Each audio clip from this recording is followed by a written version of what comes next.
You could tell that he wants to send a message to his listeners and his audience. He always really has a grand vision for what he's trying to do and what he's trying to say. He's the most hardworkingest hip-hop artist that I've ever seen, like real talk. Every show he does has a lot of energy. There's a very full experience from him lyrically to the music. And then also the next layer is the messages that get out into people and the conversations that people are having about it after the show. Man, working with Chuckie is something different. It's something that I appreciate as far as like to actually work with a professor and also a friend at the same time. You know, I see him as a friend, but then to see him as a professor, you know, I learn a lot.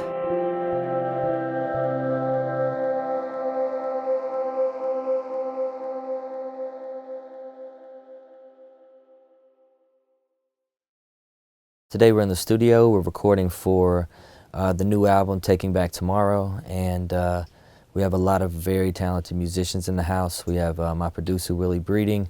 The whole band is here. David Teaspoon Hewlett, Emilio Varilla, Naheem Shabazz. All of them are going to be doing what they do best today, playing these instruments and really bringing together the concept for this new album. All things dead, and they begin again. I think we're gonna be better off this time around. All right, that was better, but let's do one more. The vibe is feeling a lot better though. Still want it stronger? Yeah, pretty much the same, just a little, yeah. Let's just one more time. Yeah, I'm coming up with song ideas musically, but I'm always just trying to make it fit what he's told me that he's trying to do, and trying to interpret that out into the world however I can. Yo, 6 hours of driving through the rain, but we here. Fairborn dating. Now it goes back when they came in the last, rearranging a lap, say they're gonna make it wave with the late to contracts, they go back to the past, from your late to the lap, of the cloud in the form of a man in a mask, of capacity back, of a dog king on floor, and it came from my heart, universe in a thought, and a pyramid is gone, we're the rules, but we've lost this time. Make some noise, Tate! Being that this is the beginning of a new project, I think what a lot of people miss are these kind of behind the scenes moments where the creativity is happening. I put that shit on Facebook, that shit went crazy. Yeah. Motherfuckers went crazy on my Facebook. I want to show you what it's like to be on the road. I want to show you what it's like to be in the studio, to be with creators, to be surrounded by all of this great energy, and take away the veil that is cast by an industry that really doesn't want you to look behind the curtain. Because if you saw how much work goes into a piece of art, and if you saw a project from its beginning stages to its middle stages to the end, what you shine a light on is also the human aspect of it, and that people can also connect with that as well. You want? What's that? One a day. Oh, yes, sir. He said it mad serious. We doing He drugs? said it mad serious. He's like, they want a day. Like, it's early. What you? Drugs, all right. We're on vacation. Ecstasy, that's cool. I mean, even though I gotta drive, you know, ecstasy. I'm about to eat that. They used to have these breakfast bowls that were made out of biscuits. That's all I remember. Breakfast bowls out of biscuits. Made out of biscuits, man. It was like biscuits with eggs and gravy and sausage. This is what happens when I don't eat for a while. Over time, and I don't know what it is. Like as I get older, I'm just worse with planes. Like I don't know why, but we were coming in and it was really just rough. Like it was, and I'm like ripping, you know, and I'm just kind of cold, sweating, freaking out because it's planes all over the place and it's shaky. And all of a sudden, I find myself, I'm grabbing my jump, like I'm holding on for dear life. And for some strange reason, I'm hard as a rock too. And it was so weird. It was a fear boner. But I was legit. More Die of Heartbreak was assembled really over a pretty long time. I would send him instrumentals whenever I would come up with them. There's really no set schedule or anything.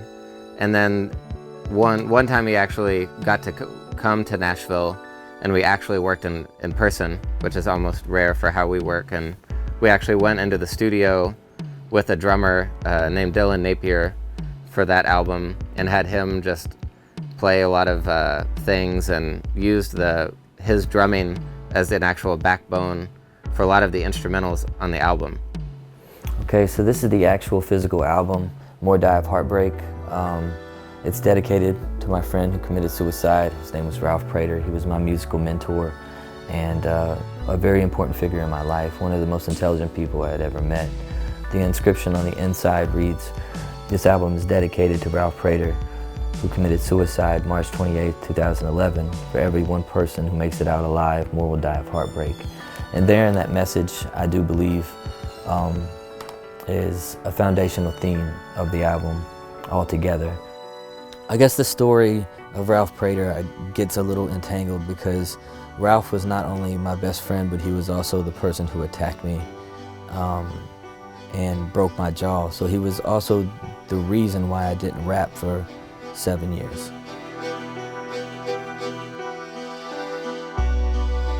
And the doctors had told me, they said, "Oh, you'll never rap again. You'll never sing. There's no way that you'll regain that motion." And they said my speech would probably be impaired. And up to this point now, I mean, you look back at those kinds of things and you think about them, and obviously that's not what happened. I'm reminded you're divided, that those who committed violence were the victims of the violent. The play becomes a player, the bully becomes a bully, the cycle repeats usually. In the cycle of abuse, those afflicted become the very ones to inflict it. I'm elated to be held and thinking, let's do it different. If you with me, let me hear it, cause... You know, the MC is supposed to be a master of ceremonies, but at the same time, they also take on a kind of teacher role or responsibility for the community that you don't see a lot of other artists like take part in or care about the same way. We see the image and we don't think about it. We say patriotism, America, the beautiful, the land of the free, the home of the brave, right? But one of the things we forget about patriotism is that patriotism in large part is about challenging ideas. And citizenship is about challenging the status quo and thinking about the things that are not always in line with the system, but also challenging and fighting back against some things that are unfair in the system as well.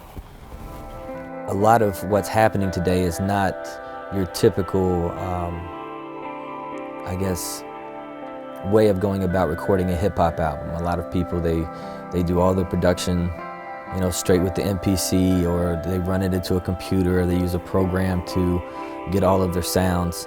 But what we've done is we've added a live element to it, and hopefully what that live element does is it sets the music apart. The evolution of hip-hop is amazing to me because, as you know, hip-hop started out just as some grandparents, your parents' old records, because they couldn't afford instruments. And now, we just took a little about 5-minute spiel for these brothers to set up what? Instruments, right? With a band. That's the evolution of this hip-hop thing, man. I want you to make some noise one time down for Chuckie Campbell and the Faction. Make some noise. Who's ready to see a hip-hop show tonight, man? Make some noise! Not good enough. I'm gonna count to 3. I want y'all to blow the roof off this mother. 1, 2, 3, make some noise!